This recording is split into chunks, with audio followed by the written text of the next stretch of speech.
She says, okay, here we go. It's day 31 of quarantine, or maybe day 32, depending on your point of view, because it's the middle of the night. I'm in bed with my husband, Andrew, or asleep, and I'm asleep, or so I think. It's been a long month. The month began in Florida. I was at my mother's house with the kids. We understood what was happening with the virus. We knew we had to get my mother to safer ground.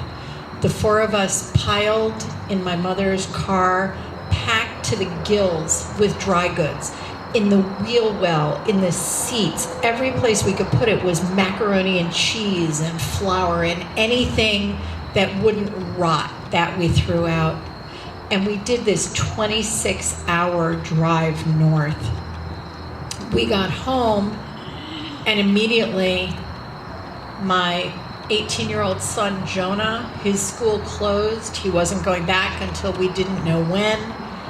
Emily, her job at Disney World had blown up. She was going to be living at home in her childhood bedroom with Hannah Montana posters on the walls. My mother had gone from her happy life in Florida playing mahjong with her friends to family life and cooking dinner every night. My husband Andrew was teaching 5th grade from the basement. And I was suffering too. I am by nature a human being who likes everything I like involves large quantities of people compressed into confined spaces, sweating on each other and sharing oxygen. I like stadium shows and new bars and the coolest restaurants and storytelling shows and everything. But this is balanced by the fact that I work from home and I spend a lot of time alone.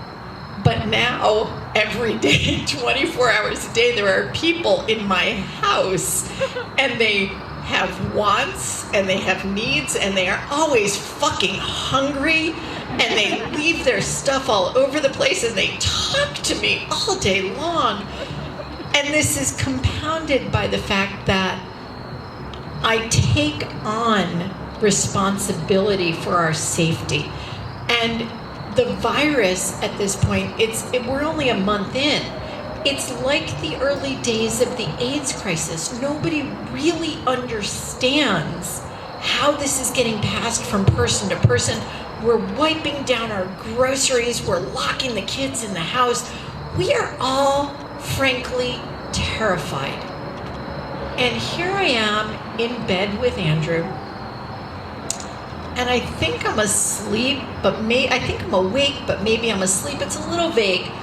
But I have this sense that my husband is not next to me. He is not where I need him to be. And I need to touch him. I need to know that he's safe, that I'm safe, that we're all going to be safe.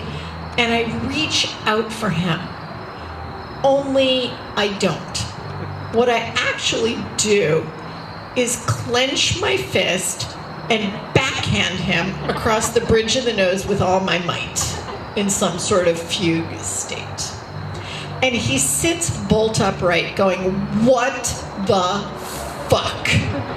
And I realize what's happened, and I apologize over and over. Oh my God, I must have been dreaming, and I am so sorry. And we're making such a racket that Emily comes from the other end of the hall to see what the hell's going on, and we're like, it's okay, go back to sleep. And Jonah, who has the room next door but is an 18-year-old boy, he sleeps through the whole thing. And eventually we go back to sleep, and it's over, and everything calms down. The next morning, I get up early, as I usually do. It's kind of my habit, and it's also the only time I have the house to myself. So it's a Saturday, but by 7 a.m., I am awake and downstairs and drinking coffee and sitting at my place in our shared office environment. I have the head of the dining room table. And I'm drinking coffee and I'm working on my laptop for a couple hours. And sometime around 10, Andrew comes downstairs, but I'm kind of tuned into my computer and I don't really look up to see what's going on. And he's like, good morning. And I'm like, good morning. And soon enough, I look up at him. And that's when I see it. The bruise is shaped like a butterfly. And it's dark and kind of navy black. And it goes under both eyes and toward his ears. And I gasp because I realize that I have balled all my anxiety up into my fist and used it to break my husband's nose. I have woken the man out of a sound sleep by punching him in the face and breaking his nose. And we're not going to do anything about this. Like, it is the absolute height of COVID panic. We're not going to the emergency room over a broken nose. I mean, I probably wouldn't, even without the virus, say go, right? What are they going to do except go like, sorry, dude, your wife broke your nose. And I look at him and again, I begin apologizing. Like, I didn't mean to, I didn't know what I was doing, I was so sorry. And he just kind of keeps looking at me. And I stop for a minute. And the sound that comes out of me, it begins as a little bit of kind of a chuckle. And then it's a titter. And then it's a giggle and a chortle and a guffaw and all the words you know for uproarious, uncontrolled, I couldn't stop it if I wanted to laughter are rising up from the pit of my belly and coming out of my mouth as I laugh at my husband's broken nose and the absurdity of the situation we find ourselves in. And once again, I wake my daughter, and she comes from upstairs to find out what's happened. And she looks at Andrew and she gasps, and then she's laughing too. And my mother comes from the guest room in the basement. What is all this about? And she looks at Andrew, and my mother, who is insensitive in her best moment, just starts laughing right in his face. And eventually, Jonah wakes up and joins the party. And as the day goes on, I share this news, this craziness, this thing that could never have happened except in COVID time with my best friend. Andrew watches over my shoulder as I text Julie, holy shit, you're not going to believe what I did. I broke Andrew's nose in the middle of the night with 17 laugh cry emojis. And I call my girlfriend across the street, Karen, and I can hardly get the words out. I'm laughing so hard. And I FaceTime my sister and I show her Andrew's face. Look what I've done. And all day, my belly hurts. I'm laughing so hard. And about 4 o'clock, my mom and the kids are in the family room watching TV, and Andrew comes in to the dining room where I'm still working, and he crosses his arms and he looks at me and goes, can I talk to you for a minute? And I was like, yeah, okay. And he goes, no, in the family room. And I realized, like, shit. I'm being summoned to a family meeting. And there is this possibility that maybe he has not found this whole experience of getting his nose broken. Maybe he doesn't find it quite as hilarious as I do. And I follow him into the family room, but already my brain is churning, right? And I'm like, fuck, what am I going to say to get out of this? Like, not only did I break his nose, but I have been laughing at this poor fucker's expense all day long.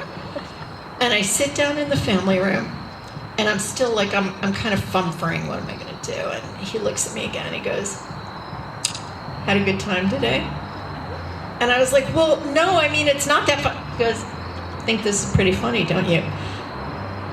And I just don't know what I'm going to say. Like, we're married a long time, you guys. I can get away with a lot, but can I really get away with this? And as I'm trying to figure out what the hell I'm going to do, he walks over to the coffee table where I keep that ridiculous tissue box, the fancy one, and he pulls out 2 tissues. And he takes one in his right hand and one in his left hand, and he wipes the bruise away. And I realized this guy has been playing the long game.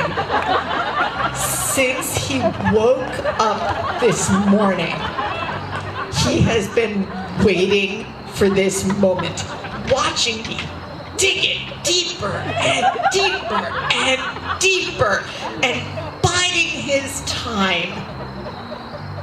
But I also know in this moment two things. I know he didn't just play this joke on us. He played this joke for us. The whole mood in the house has shifted. And for the first time in a month, we have been laughing. And I know that as quarantine goes, we're going to be okay. Thank you.